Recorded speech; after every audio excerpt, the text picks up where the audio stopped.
Hello, everyone. My name is Mikel.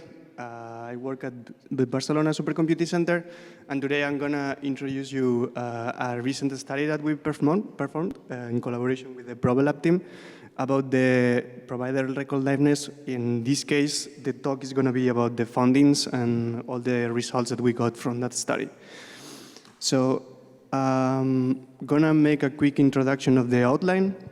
I'm basically going to introduce the topic that we are talking about, basically how the content is published on IPFS, all the involved parameters, the objectives of the study. We will go through the methodology that we use to actually perform the study, and then we will go for the interesting stuff, which is basically the results and the takeaways that we take from the study.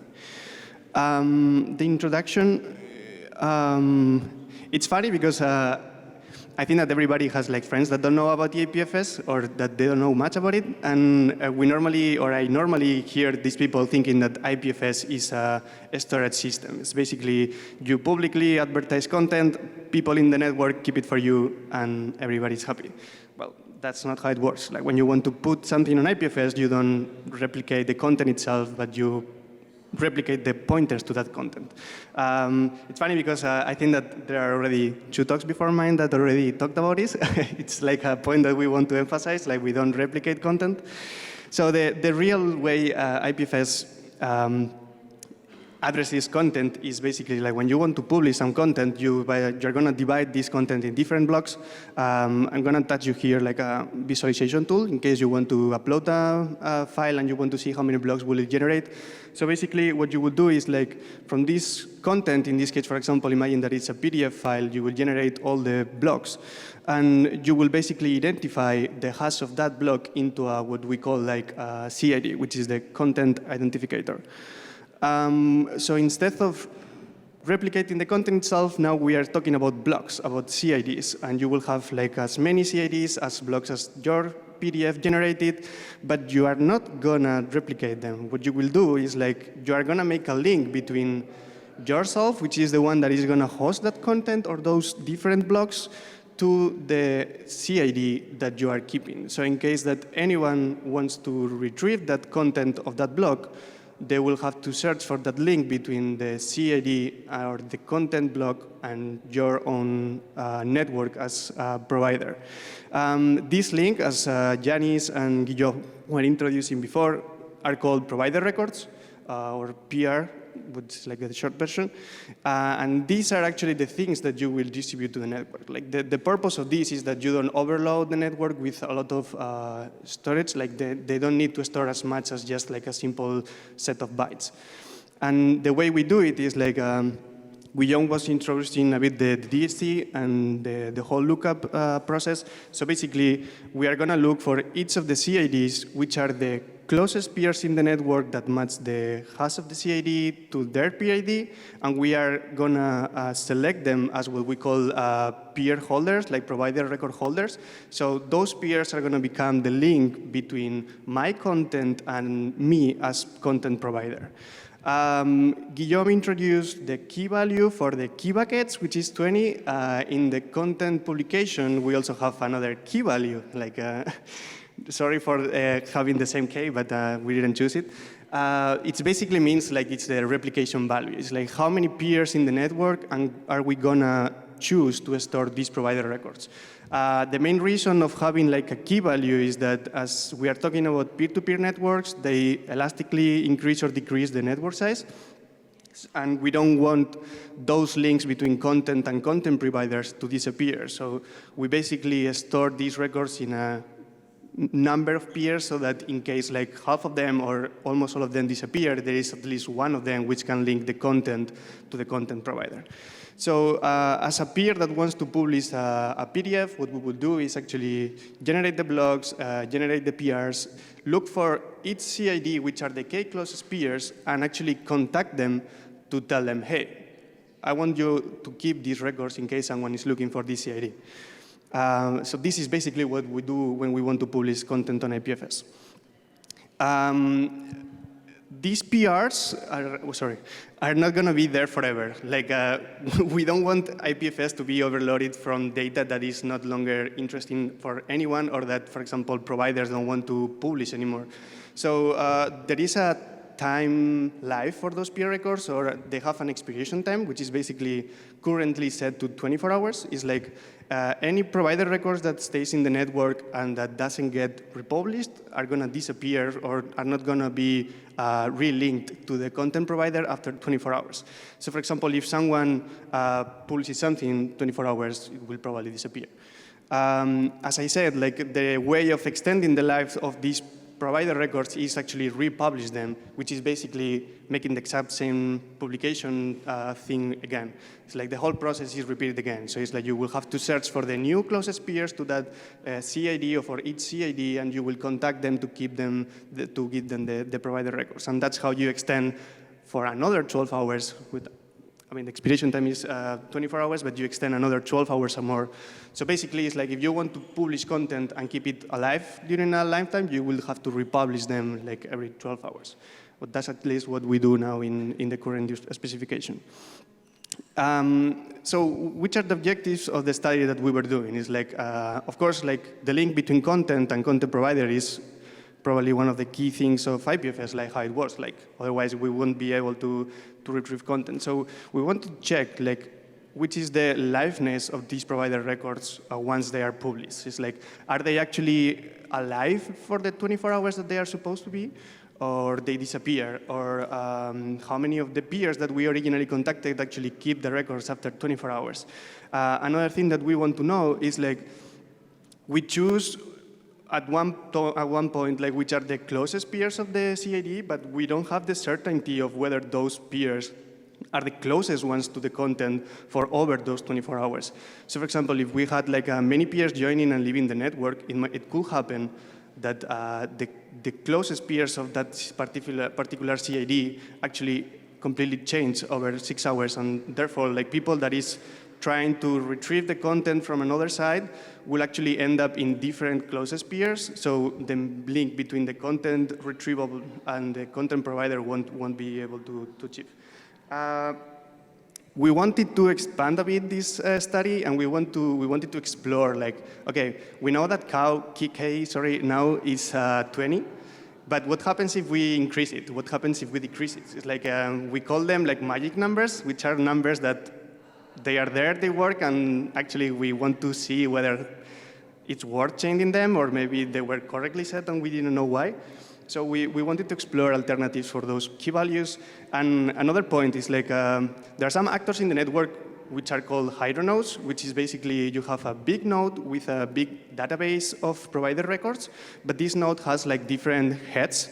So it's like they have different peer IDs for the same database. So whenever you want to fetch some provider records from the network and you reach one of those heads of the Hydra, if any other heads of that Hydra already knew the records, they are already going to give it to you. It's like you would be able to access a provider record that peer or the set of peers actually got stored, the records.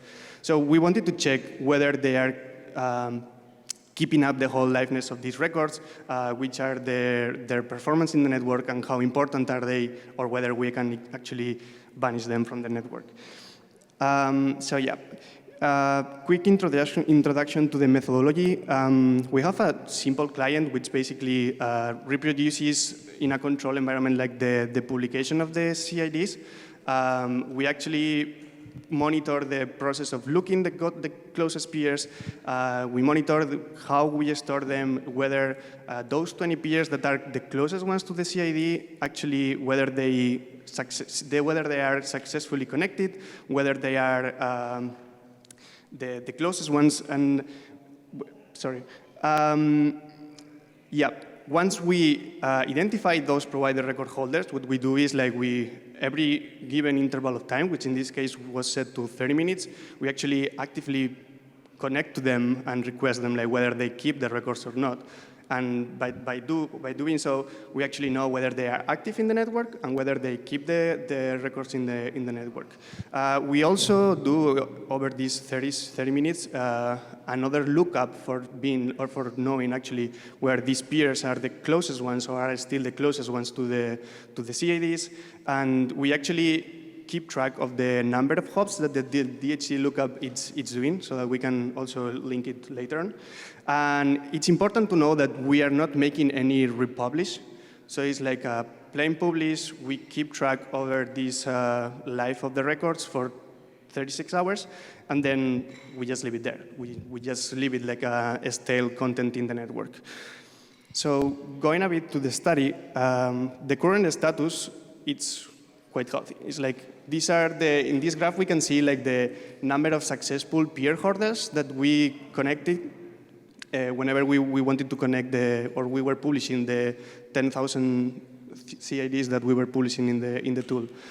We can see that by median, like there are 18 successful connections, which is quite nice.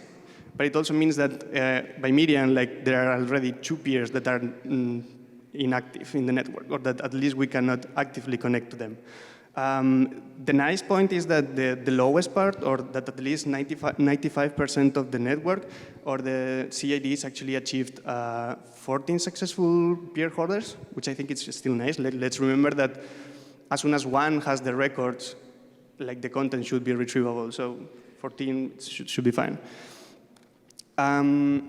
Whenever we started pinning them every 30 minutes, I wanted to make a distinction between peers that were active, peers that shared the records, and under those divisions, I wanted to split it between peers that are Hydra nodes and peers that were not Hydra nodes. Like not Hydra nodes could be, like, for example, Go IPFS, Kubo, and other projects that are involved in the DHT.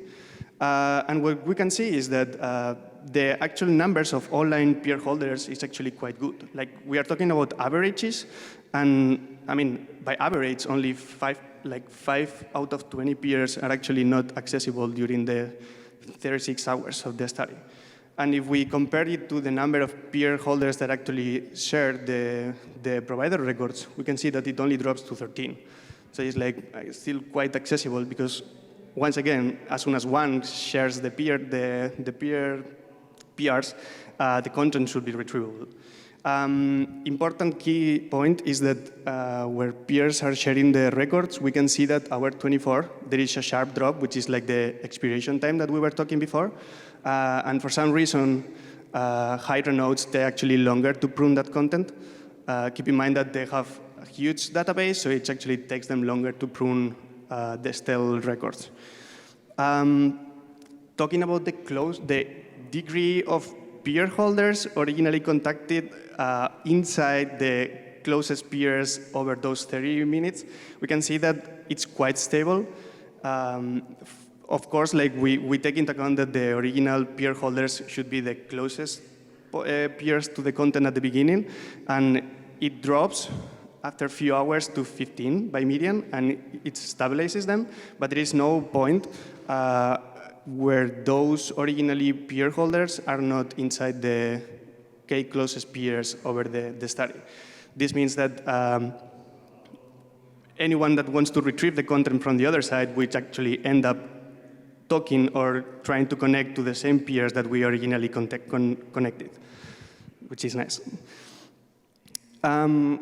Keeping up with the comparison between Ks, of course, having to replicate the things over 20 peers for each CID represents a block, which is maximum 4 megabytes of storage. So if you really want to share like a big file, you really need to split it into too many blocks.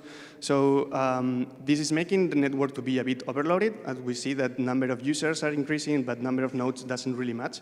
So what we were trying to explore is like whether we can decrease the number of other overload that we share to the network by only publishing could be affected by modifying this K value.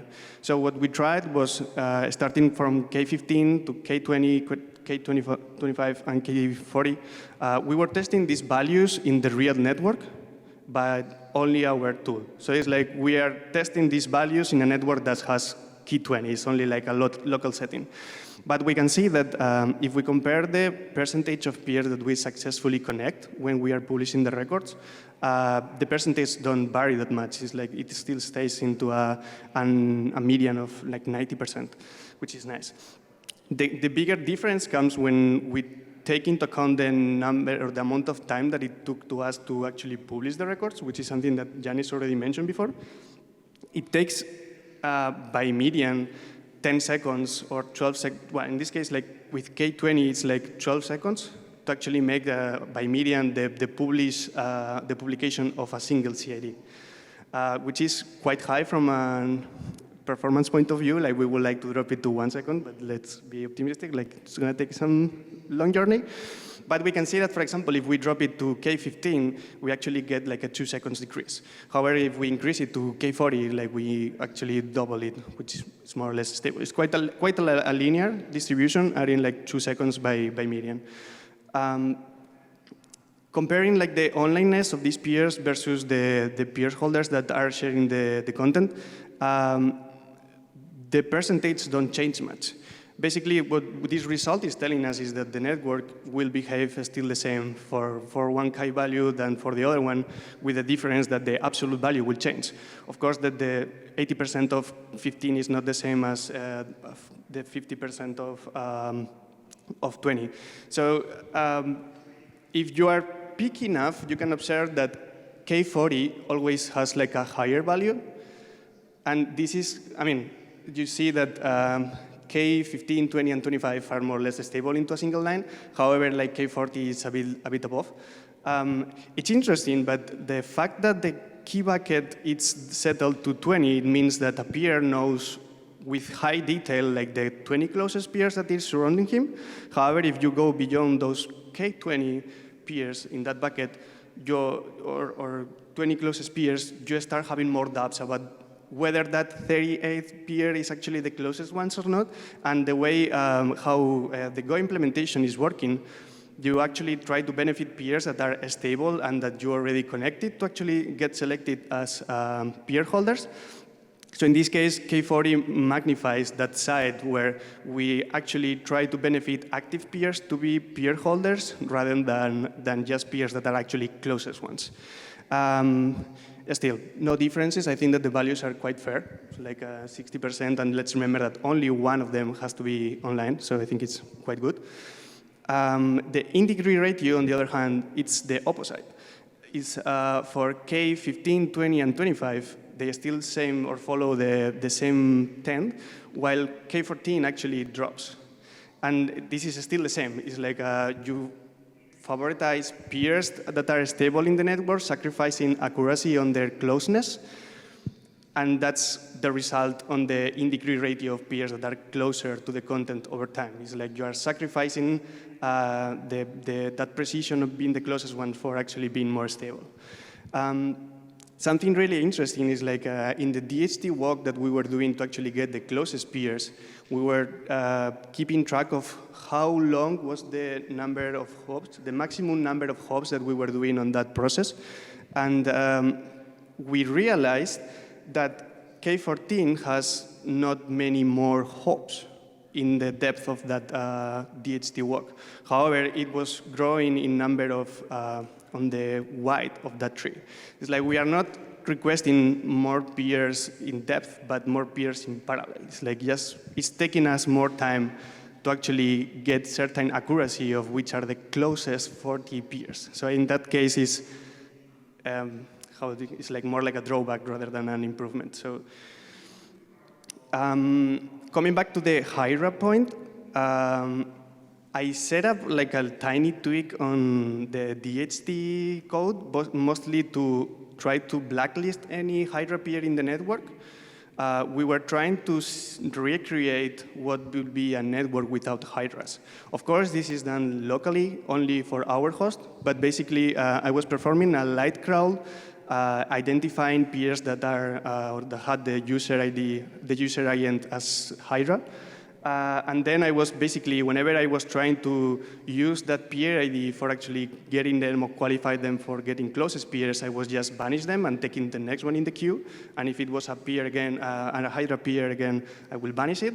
And for those peers that could actually skip the process of this blacklisting for the light crowd, what I was doing is that whenever I'm trying to open, or whenever my host is trying to open connection to a peer, and I can identify it as a Hydra, I will just created like a new error, which is like, sorry, I'm a Hydra. I don't want to connect Hydras. So this is mostly how I performed this study. And we ran it again with 10,000 CIDs, and the experiment was the same, which just the difference that we are comparing here like one version that was applying the filter and one that wasn't applying the filter. And the comparison is that it still follows the same distribution. It's that we are just avoiding Hydras in the network from our own perspective. It has like a side code, which is that this Hydra filter is only for us. So for example, we are not creating our routing table or the DHT routing table with Hydras, but other peers are getting benefit from that. So it's like just as a side note. But basically, what we can see is that the number of successful connections that we get at the beginning, it's still the same. It's like doesn't vary much rather than just like the, I don't know, 0.1%. In terms of max hops that we are getting to actually get the closest peers, we can see that we are increasing it. Is that, of course, we are not accessing those peers that has a huge database of which are the closest peers to a specific CID. So it's taking us longer to actually discover which are the closest peers. However, it doesn't apply much on terms of how much time does it take us to publish the content. It's like we are only increasing 1 second extra while we are avoiding a centralization part of the network. So I think that in that case, it could be a nice trade-off, but don't want to be the one shutting down what here are the numbers. And yeah, like more or less follows the same. It's like successful connections, or online peers over the time, we more or less see the same pattern. Of course, Hydras, the fact that they are a centralized point of the network, they show like a high or a higher stability in terms of onlineness and sharing the peers. If we go back to the previous, yeah, here, we can see that the bottom line is pretty a straight line. It's like they're always active, of course. But in this case, it doesn't, the median, or the average of active peers actually doesn't vary that much. And with I mean, here we can see that the records are actually expiring after 24 hours, which is nice. And yeah, oh, I think that I missed here the title. So basically, this is the in-degree ratio. Yep, it's like we are still getting the fact that we don't have so much stability on the Hydra side to get the closest peers, it's counterplaying us in the sense that we don't have that much centrality when we are getting the closest peers. So we are having sort of a drawback in terms of getting or a stable in-degree ratio. But overall, we are still above 70%, which is still pretty fine as soon as we just need one peer, which actually keeps the records. So yeah, that's more or less the summary. The takeaways that I want to take from this study and that we want to sort of like give the word to the community is that the provider record liveness of the network is actually quite good. It's like peer are active plus 36 hours, like there was not even a drawback at the end. Over those first 24 hours, peer are still in a really nice in-degree ratio, being the closest ones to the content, which means that it's quite unlikely that the peer will be or wouldn't be inside those peer holders for more than 24 hours. And the part of the network that is not centralized, which is mostly like users running their own nodes or just Go IPFS nodes or Kubos, are actually like quite stable as well. It opens, or we want to open this study to actually try to improve the network. It's like, as I was explaining before, we are experiencing some sort of like overhead in some nodes that are actually receiving too much traffic. And we thought that, for example, like expanding the lifetime of those provider records, which means that big client or big nodes in the network will have to spend more effort republishing every 12 hours, could actually be something that we could take into account to reduce the overhead. And it also opens the window whether we could decrease K value from 20 to 15, which also will reduce the overhead of the network.